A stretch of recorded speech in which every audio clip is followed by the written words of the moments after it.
Selamat pagi, salam sejahtera untuk kita semua. Di sini saya akan mempresentasikan hasil praktikum mandiri mata kuliah Fisiologi Tanaman Kelapa Sawit, Fotosintesis Metode SATS.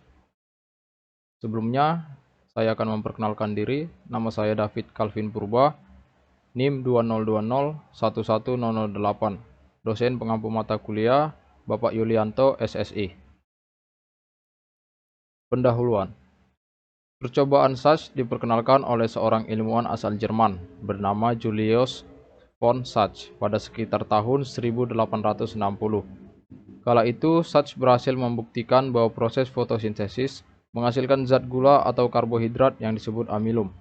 Di tahun-tahun berikutnya hingga sekarang, praktikum yang dilakukan SATS diajarkan di banyak sekolah untuk membantu siswa memahami proses fotosintesis. Adapun tujuan praktikum ini yaitu untuk mengetahui peran cahaya dalam proses fotosintesis dan untuk membuktikan bahwa hasil fotosintesis adalah glukosa berupa bahan organik yang disimpan dalam bentuk amilum. Pengertian fotosintesis.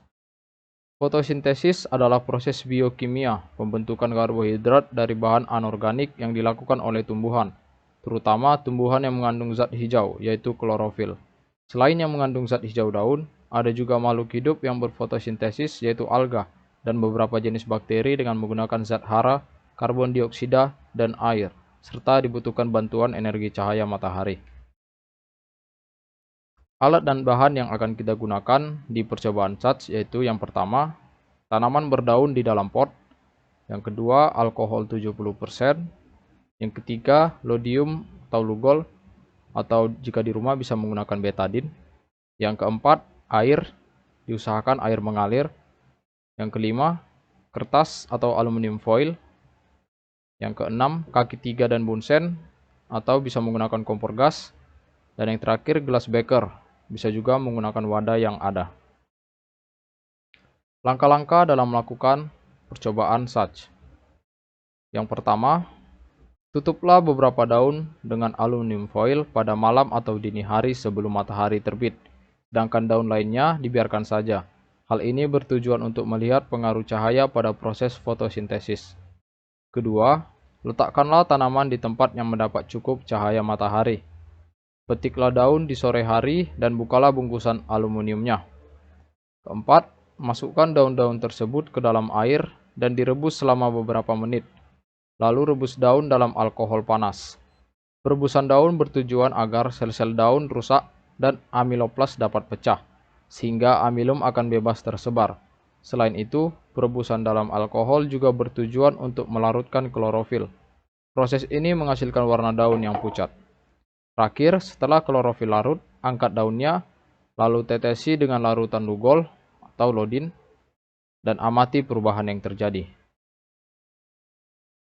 Ini merupakan tahapan percobaan saya melakukan percobaan mandiri metode SATS. Di gambar pertama, kita meletakkan tanaman berdaun yang di dalam pot di tempat gelap. Kemudian, setelah itu, kita memindahkannya ke tempat yang mendapat cahaya sinar matahari. Sebelumnya, salah satu daunnya kita tutup menggunakan aluminium foil, hanya cukup satu daun saja. Kita diamkan di tempat yang terkena sinar matahari selama beberapa jam. Selanjutnya, gambar ketiga, kita melepaskan aluminium foilnya, lalu kita petik daun yang tadi kita bungkus. Lalu, gambar keempat, kita merebusnya menggunakan air panas. Selanjutnya, setelah direbus menggunakan air, kita merebusnya lagi menggunakan alkohol, tetapi tidak langsung dicelupkan, tetapi menggunakan wadah, kemudian diletakkan di alkohol panas. Langkah selanjutnya, kita mencuci daun tersebut, lalu dikeringkan. Dan terakhir, yaitu kita tetesi lodium atau juga betadin, lalu kita tunggu beberapa saat, dan kita amati perubahan yang terjadi pada daun tersebut.